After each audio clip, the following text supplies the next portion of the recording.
Hace unas semanas me pidieron que viera la serie por mandato del cielo, y después de verla con sus respectivas temporadas, veo que también tengo un mensaje en mi Gmail pidiéndome si podía hacer un video hablando sobre dicha serie. Resulta que es una serie que trata un hecho real mezclado con muchas fábulas sobre la Iglesia de Jesucristo de los Santos de los Últimos Días y su pasado. La historia se trata en los Estados Unidos, en el año 1984. Trata sobre una familia totalmente disfuncional, miembros de la Iglesia Sud, llamados los Lafferty. Los Lafferty eran una familia no común entre la Iglesia de Jesucristo de los Santos de los Últimos Días. Esto hay que destacarlo. Cuando uno ve la serie parece que es una familia tipo, una familia Sud o una familia mormona normal, pero en realidad podemos encontrar muchas cosas anormales dentro de esa familia. Se ve presente el machismo, se ve presente el abuso de poder y autoridad, y muchas cosas otras y tantas cosas aberrantes como pueden haber en la humanidad, bueno, están dentro de esa familia.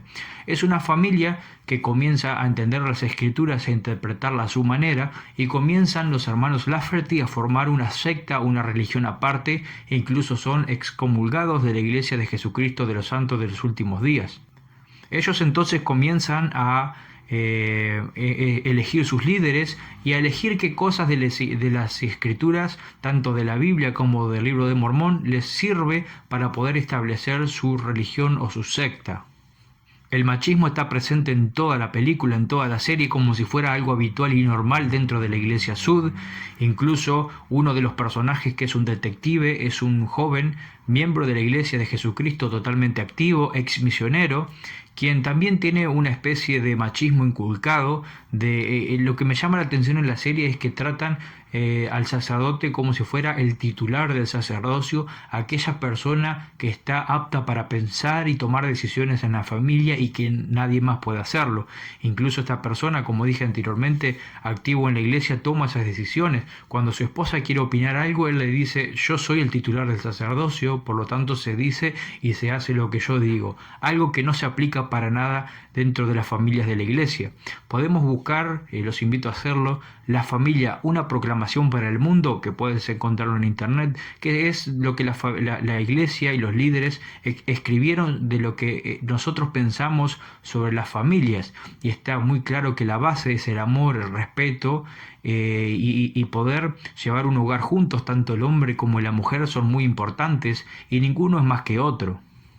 Los Lafferty, entonces, basados supuestamente en actos antiguos de la iglesia, o sea, de la época de José Smith, quien fue el que restauró la iglesia de Jesucristo allá por el año 1830, basado en historias aparentemente reales, pero que la serie lo saca totalmente de contexto histórico y verdad, sino que utiliza escenas mostrando atrocidades en el pasado de la iglesia para intentar justificar los actos atroces de esta familia, de los Lafferty.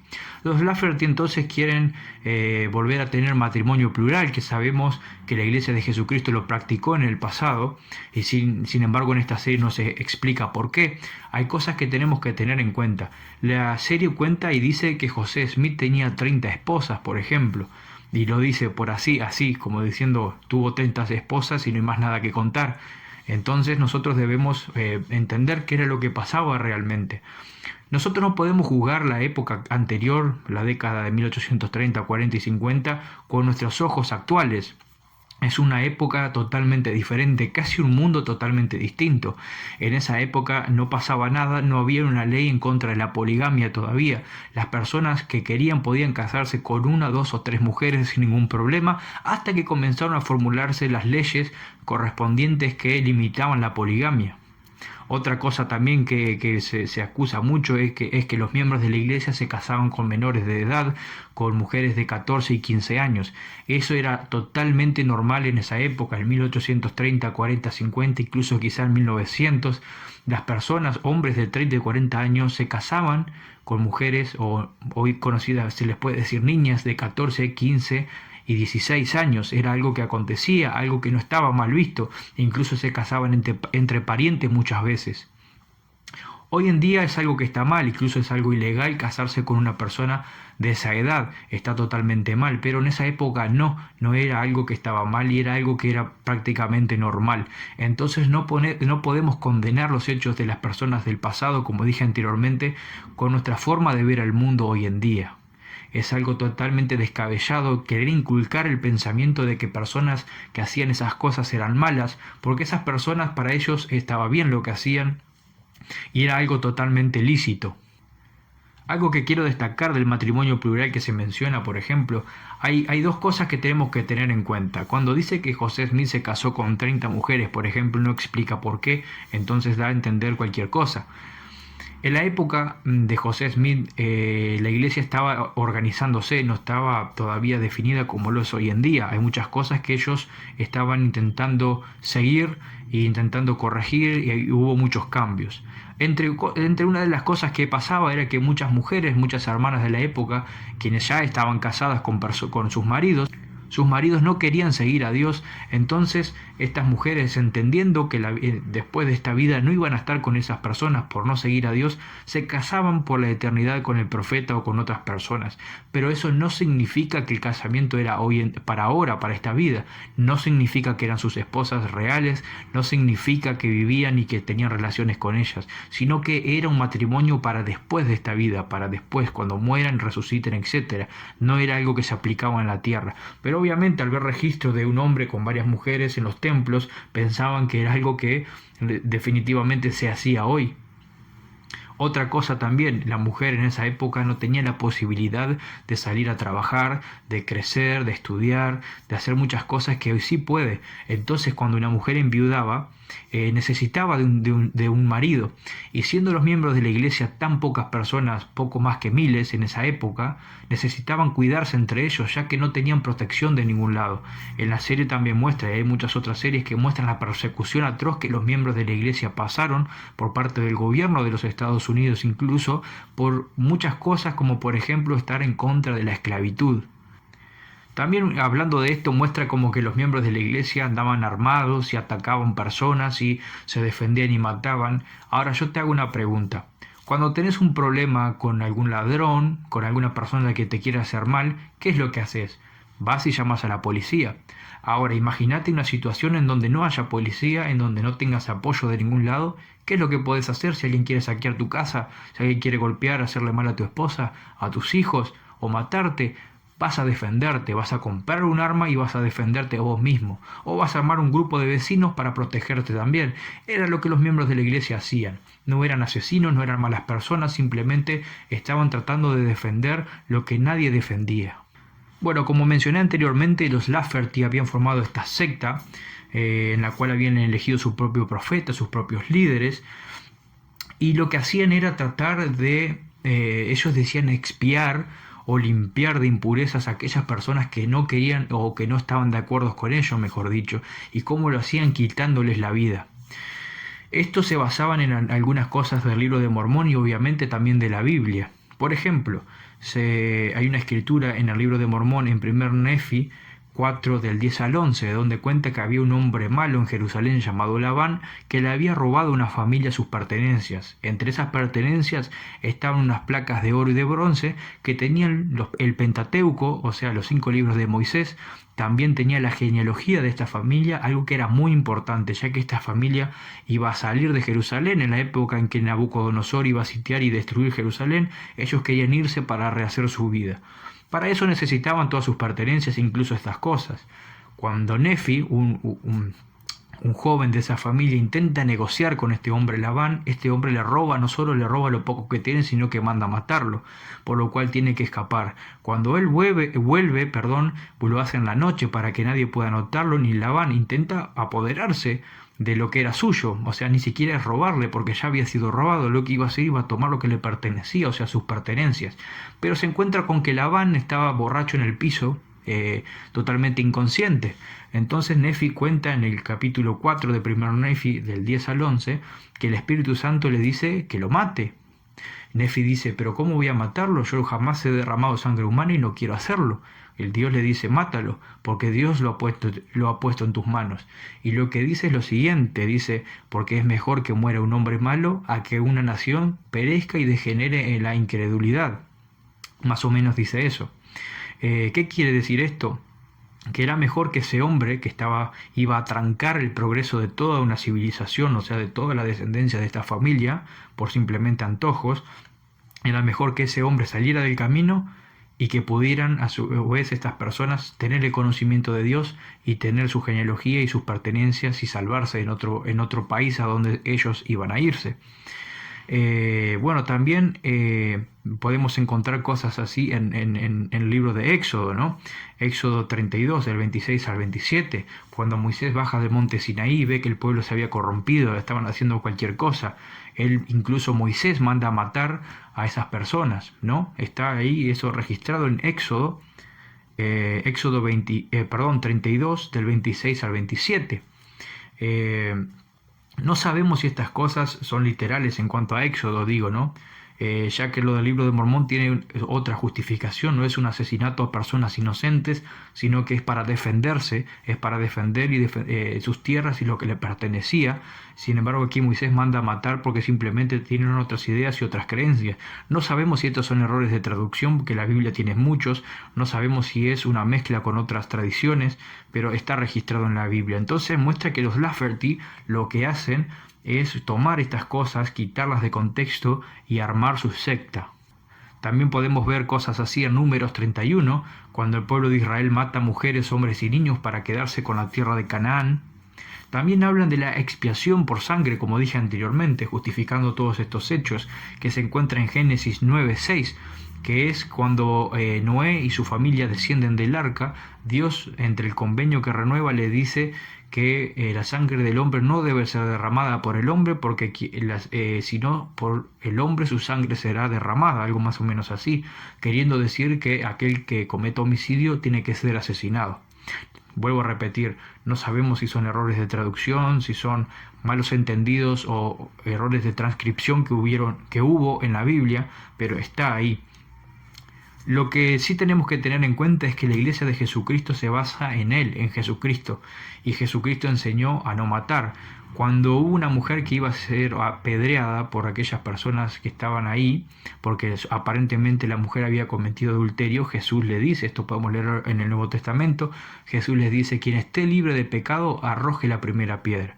Lo cual enseñó que nadie puede quitar la vida a nadie por pecadores, porque nosotros también cometemos errores. Ahora bien, muchas personas dicen que en la época de Brigham Young, quien fue el segundo presidente de la iglesia, la expiación por sangre se aplicaba. Eso es un hecho que no se puede comprobar, no hay registros, no hay nada que diga que sí, ninguno de nosotros estuvo ahí para comprobarlo. Lo que sí es cierto es que Jesucristo no permite y aborrece estas cosas, y si la iglesia es de Él y los profetas también, no lo harían, por lo cual yo creo que eso no acontecía. Las matanzas que acontecieron han sido por defensas y no se justifican, pero como dije anteriormente, no podemos comparar las épocas. En la serie se hace muchísimo énfasis en la masacre de Mountain Meadows, perdón por mi inglés, pero lo que pasó ahí básicamente fue lo siguiente. En 1857 hubo una caravana que salía de Arkansas y pasó por el sur de Utah yendo hacia California, que fue masacrado por los miembros de la Iglesia de Jesucristo de los Santos de los Últimos Días. Algo tristísimo es que la violencia era algo totalmente normal en la época, en la década de 1840 y 50, en las fronteras de Estados Unidos. Totalmente, todo el tiempo, mejor dicho, se estaban asesinando personas, se estaba intentando conquistar territorios, era algo totalmente violento todo el tiempo.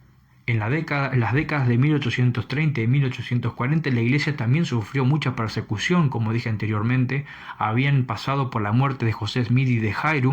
Habían pasado por la masacre de Huntsville, en donde se mataron mujeres, hombres y niños totalmente inocentes, los encerraron en una especie de granero y los hombres por afuera dispararon hasta matarlos a todos, incluso niños de 8 y 9 años. Eso es lo que muestra la serie también, que está bien por lo menos. Y bueno, y con todos estos antecedentes, las personas de la iglesia realmente estaban cansados de perder a sus parientes, a sus posesiones, porque cualquier persona armada o grupo armado venía y los masacraba y los mataba. Cuando los miembros de la iglesia se fueron a vivir a Utah, pensaron que iban a vivir en paz, sin embargo continuaron con problemas con personas que estaban en las fronteras. Y en 1857 llegó el rumor y la información de que los Estados Unidos, el gobierno norteamericano, estaba mandando un grupo militar hacia Utah, hacia donde estaban los miembros de la iglesia. No se sabía el motivo y ellos estaban preparándose para cualquier cosa.